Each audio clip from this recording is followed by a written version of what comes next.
Hey guys, welcome back to Middle Ground. Before we jump in, we've got a huge announcement.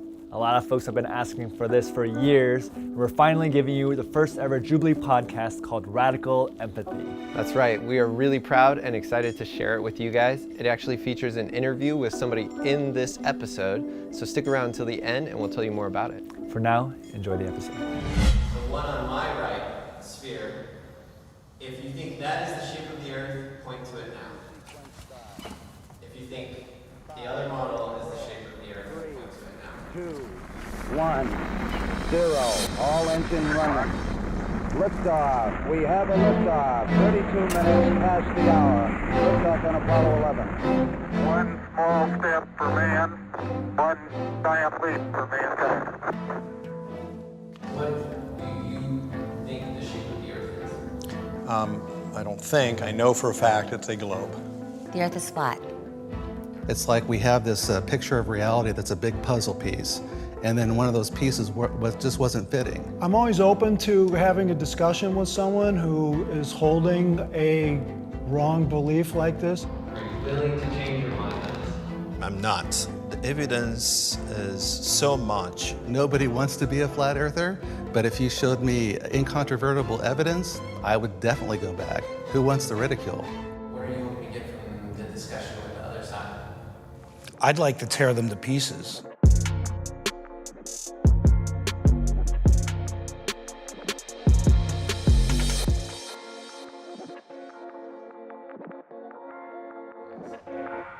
I'm Jim Underdown, Executive Director of the Center for Inquiry West in Los Angeles and the chair of the CFI Investigations Group.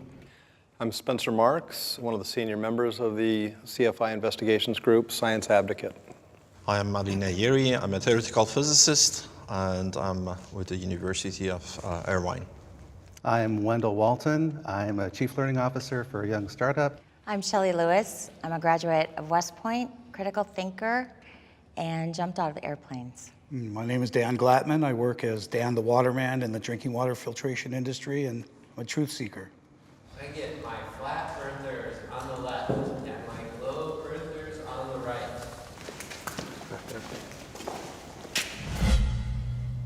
Only step forward if this is true for you. I believe the earth was created by a higher power.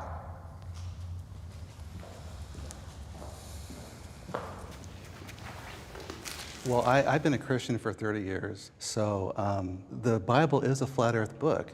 You have to take it literally. Like, for example, in Isaiah, when it talks about how the earth is like a clay wax seal that's stamped with upturned edges, that's just not some fancy story. That's a simile.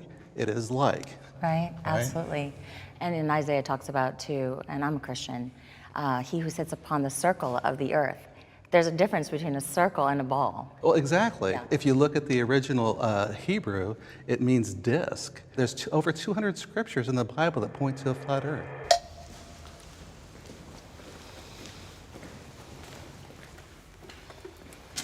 So this notion that you need God or some higher power to create the earth or the universe is very old.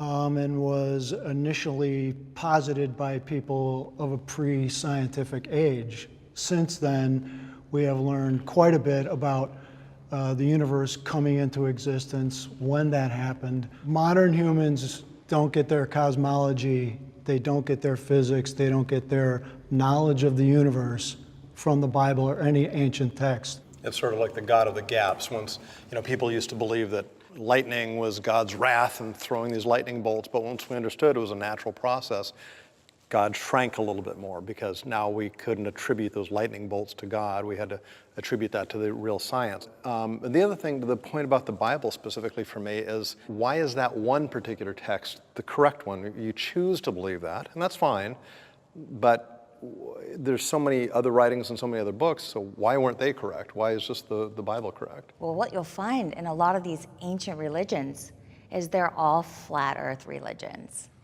All their cosmology goes back to being a flat earth with an enclosed system. So it's not just the Bible that teaches this. It's many different religious books. So one problem I have is trying to explain phenomena happen in nature by holy books. Those are religious books. Those are not books of science. And it is wrong to infer or deduct scientific readings out of those books. My name is Wendell. I am a logical, biblically based, and scientific flat earther. I didn't start out, and no one starts out as a flat earther, but I had a lot of questions. So I actually got to the point where I had to go out and put my own eyeballs on it. So we went out to an observation at Salton Sea, and things just didn't add up down there. So we've gone back probably a dozen times, and I can guarantee you that there is no curvature over distance. The internet has played an important role in confirming my view of this topic. That's the problem.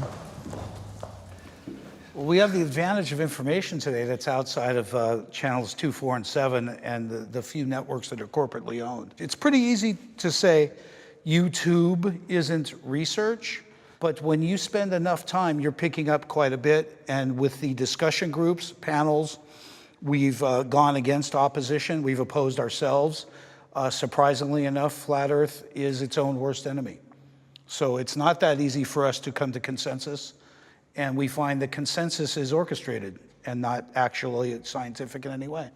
You know, my grandfather used to tell me growing up, never believe anything you read in the newspaper, right? He told that to me. Now, with the age of the internet, it's like, you know, how much of this misinformation are you getting there? And when you have like eyewitnesses taking video of something, you do have to take everything with a grain of salt. That's why, because of my multimedia background, I knew that all that stuff could be faked. You know, take it into Photoshop, take it into After Effects. Okay, this is at the core of the issue of why there are so many flat earth believers out there right now. The problem is the information from someone who decides to start a website or produce a YouTube video is not reliable. When I have a toothache, I go to a dentist. When my car breaks down, I go to a mechanic. When you have questions about cosmology, you should go to an astrophysicist, you should go to a physicist, you should go to people who have spent years and years studying these ideas, not some 6-minute YouTube video. There is a percentage of people that if they saw a YouTube video that was not within their scientific chops to refute on the face of it, would believe anything out there. One of the things I will say is NASA.gov